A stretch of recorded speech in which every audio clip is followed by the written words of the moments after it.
네. 네, 지금부터 세션 1 발표를 시작하겠습니다. 모두 자리해 주시기 바랍니다.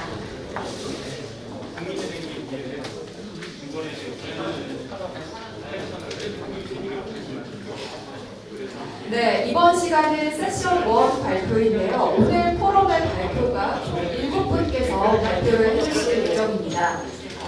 저희가 시간 관계상 매번 바로바로 질의응답을 진행할 수가 없기 때문에 혹시 질문이 있으시면 뒤쪽에 저희가 질문지를 마련해 두었습니다. 궁금하신 점 바로 작성을 해서 전달을 해주시면 발표가 끝나고 한 번에 질의응답을 진행하도록 하겠습니다. 그리고 지금 가지고 계신 명찰의 뒷면을 보시면 QR코드가 있습니다. QR코드 링크로 들어가시면 만족도 조사가 나오는데요. 만족도 조사를 반드시 해주시길 바라고요. 참고로 오늘 다 끝난 후에 나가실 때 기념품이 준비가 되어 있는데요. 아주 좋은 기념품이라고 합니다. 근데 만족도 조사를 하신 분들만 기념품을 드린다고 하고요. 그 전에 나가시는 분들께도 안 드린다고 합니다. 그러니까 끝까지 잘 해주시고요. 만족도 조사 QR코드 링크로 들어가셔서 꼭 해주시기를 바라겠습니다. 네, 그러면 본격적으로 오늘 세션 1 발표 시작하겠습니다. 네, 첫 번째 발표는 김상욱 기획 차장님께서 모집단이 과격한 이후 학생회와 사례 공유라는 주제로 발표해 주시겠습니다. 네, 차장님께 큰 박수 부탁드립니다. 네, 저희 한림대 소장님께서 고맙게도 시간을 많이 써주셨습니다. 저는 사실 이 제목으로 학장님들하고 학과 주임 교수님들한테는 이미 한번 설명을 드린 적이 있습니다. 사례하기도 사례 발표를 한 적도 있고요. 오늘 아무래도 메인 오디언스가 우리 팀장님들이 많이 오셨는데 팀장님들께 설명을 드리고 나면 교육과 행정 양쪽에서 아마 내용이 공유가 되지 않을까. 제가 좀 시간을 줄이겠습니다. 목차는 거대하지만 여기 3번 모집단위 광역화 추진과 학생케어 중심으로 말씀을 드리도록 하겠습니다. 우리 대학이 사실 이제 모집단위 광역화를 했고 그 비율이 무려 60%입니다. 그래서 전국적으로 굉장히 높은 수준이라서 혁신 사업에서는 굉장히 유리한, 이것만 놓고 그냥 유리한 고지에 큰 건 맞습니다. 그런데 저희가 이제 1년 해보고 나니까 광역화 그 자체만으로 바람직한 교육 성과를 낼 수 있느냐 이런 생각을 하게 됐고요. 그래서 우리 지난 1년 동안 학생케어에서의 어떤 교훈, 그 다음에 광역화가 정말 성공하기 위해서 더 고민해야 될 것들, 이런 것들을 공유하는 시간이 되면 좋을 것 같습니다. 그러니까 한림대 소장님하고 촬영을 할 때도 그걸 여쭤봤습니다. 이 다전공이라든지 융합전공 이게 접목이 되지 않으면 광역화가 성공하기 어렵다 이런 생각을 했습니다. 그래서 여쭤봤더니 한림대학교는 이미 2017년부터 복수전공 의무화를 하고 있었습니다. 저희도 지금 그 고민이 큰데 과연 의무화를 감행할 수 있을까 이런 생각을 해봤는데 많은 좀 시작점을 얻었던 것 같습니다. 이건 여러분들이 다 아시는 내용이니까요. 우리 대학 평화 행복학 교육혁신 선도대학으로 가기 위해서 많은 노력을 하고 있죠.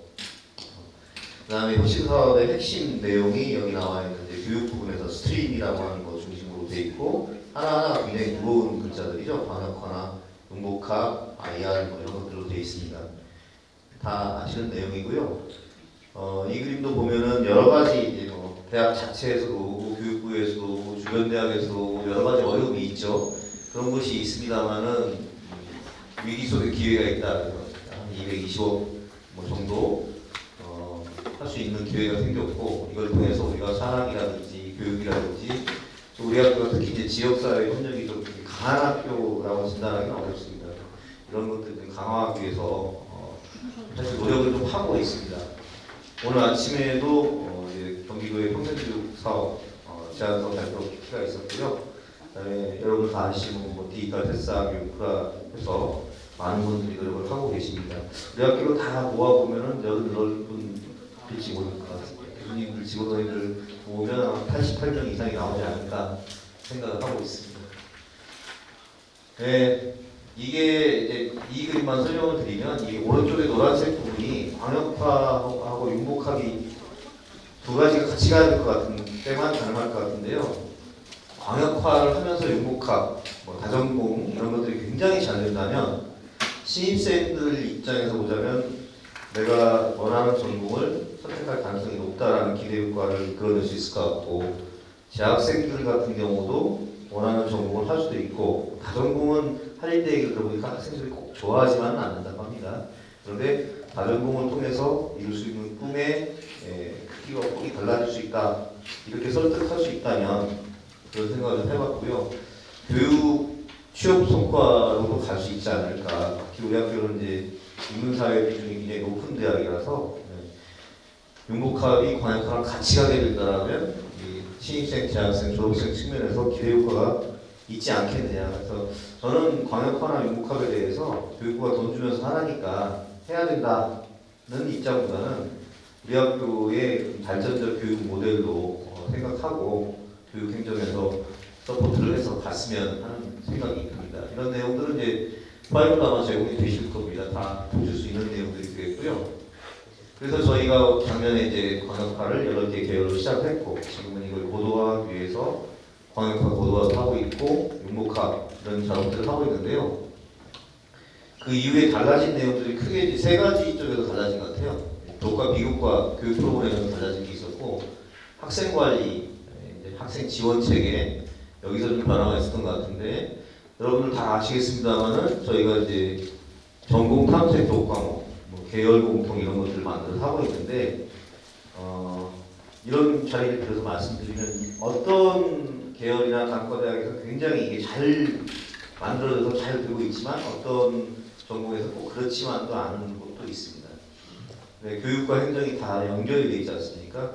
우리 특히 오늘 팀장님들 많이 오셨는데 원활하게 이게 진행될 수 있도록 관심을 가져주시고 갔으면 좋겠고요. 저희가 전공 설명회나 이제 박람회 같은 것들이 이제 비교과 프로그램으로 했는데, 예를 들면 작년에 해보고 나니까 그 시기도 2학기보다 1학기가 좋겠다, 이런 것들, 아니면 또 뭐라고 어떤 메시지를 줄 것인가. 작년에는 교수님들이 주로 상담했는데 선배들이 많이 참여했으면 좋겠다. 그런 또 우리 행정실에 계신 선생님들은 또 어떤 역할을 하실 수 있을까? 이런 것들이 우리가 이제 광역화를 고도화시키는 데서 교과 비교과 쪽에서 좀 고민해 볼 만한 일인 것 같고요. 학생 활동 쪽에서 보자면 가장 큰 이슈가 학생들의 소속감 문제였던 것 같습니다. 제가 다른 데가 사례 발표할 때 홍길동전도 촬영해서 설명했는데, 그러니까 내가 전공이 안 정해져 있으니까 내 지도 교수가 누구냐, 내 아버지가 누구냐, 이런 고민을 했던 것 같고, 그다음에 내 선배가 누구냐, 내 형과 누나가 누구냐, 이런 게 좀 있었던 것 같아요. 그래서 우리가 광역화에서 기본적인 교육과 행정의 마인드는 모두가 너의 부모다, 모두가 너의 형이고 모두가 너의 누나다, 모두가 너의 동생이고 너의 아들, 딸이다, 이런 마인드가 말 그대로 학생 관리도 광역화되고 다중적이어야 되지 않느냐, 그런 생각을 좀 해봤습니다. 예를 들면 행정실에 앞으로 학생이 찾아왔을 때 학생 전공이 뭐야? 했을 때 전공이 안 정해진 학생이 있을 수 있죠. 그럼 넌 나한테 전공 받지 마, 아니라 여기 앉으세요. 경쟁적으로 그럴 수 있어야 되는 거 아니냐, 이런 생각들을 하게 됐습니다. 그래서 오늘 이제 그런 것들을 잘 공유하면 좋지 않을까 하는 생각 들었고요. 그 다음에 이제 저희가 한림대학교 얘기 들었고, 다른 대학교도 이제 복수전공 의무화 여기까지 간 학교들이 있는데, 저희가 하나만 선택하는 방식으로 광역화를 이루면 아마 쏠림 현상에 함정해서 자유롭지 못하지 않겠냐는 생각을 하고 있습니다. 두 개를 전공하는 체제로 가는 데서는 교육만의 문제도 아닌 것 같고 행정만의 문제도 아닌 것 같습니다. 같이 좋은 시스템을 좀 만들어 가는 것 같고요. 상담도 마찬가지가 아닐까 생각합니다. 이제 내 과의 학생을 상담하는 개념을 넘어서 내 계열의 학생, 모든 학생 이렇게 가야 될 것 같고, 아까 한림대에서 과잠 얘기를 했는데 이제 과잠이 과연 유효한가? 계열장과 계장, 아니면 학교, 우리 한신대학교 같은 잔말이가 교장, 그리고 전공이 정해지면 우리 군인들 이름표나 패치 붙이듯이 그때 그걸 붙인다. 괜히 과장 갖고 상처받지 말자. 이런 것들도 우리가 많이 고민을 해서 광역화를 안착시켜갈 수 있는 그런 노력이 필요한 것 같습니다. 사실 그 말씀을 드리면 저는 시간 관계상 딱 그 정도만 말씀드려도 될 것 같아요. 대충 시간이 그렇게 맞죠? 예. 정리를 하자면 우리 광역화를 선도적으로 한 학교가 됐습니다. 됐는데 양적으로 그렇지 질적으로까지 그렇다고 자부할 수 있느냐? 그건 우리 좀 고민을 해야 될 것 같고요. 광역화로 인해서 오히려 쏠림이라든지 학생들의 소속감, 뭐 학생만의 문제는 아니더라고요. 교수님도 이게 내 제자인가 아닌가 이런 의식이 좀 있는 것 같아요. 그래서 이제 광역화를 고도화하고 이렇게 보완을 하기 위해서 뭐 융복합이나 다정공책의 이런 학사 제도의 변화 뭐 그런 것들이 이제 좀 앞으로 해 나가야 되는데요. 교육을 맡은 분들은 교육을 맡은 분대로, 행정을 맡은 분들은 행정을 맡은 분대로 힘과 지혜를 모아야 될 때가 아닌가 그런 생각이 있습니다. 사실 더 긴 내용이 있습니다만 자료를 배포해서 충분히 공유할 수 있는 그런 내용이라고 생각을 합니다. 제가 여기서 시간 관리 좀 딱 하고 그 다음에 저 말고 또 좋은 이야기들 준비하신 분들이 많이 있는데 오늘 예를 들면 우리 남세훈 보호자님 발표하실 거나 특히 이제 이양선 우리 센터장님 앞으로는 IR 중심으로 모든 대학의 행정 데이터가 보이고 거기서 데이터 결과가 나오고 그거에 기반해서 행정을 해야 되는 그런 쪽으로 가고 있는데 오늘 그런 나아갈 방향들을 잘 공유해서 우리 대학도 할 때가 했는데 우리가 왜 못하겠습니다. 저도 재작년에 임플란트 하나 있습니다. 기꺼이 한쪽에 더 할 각오가 돼 있습니다.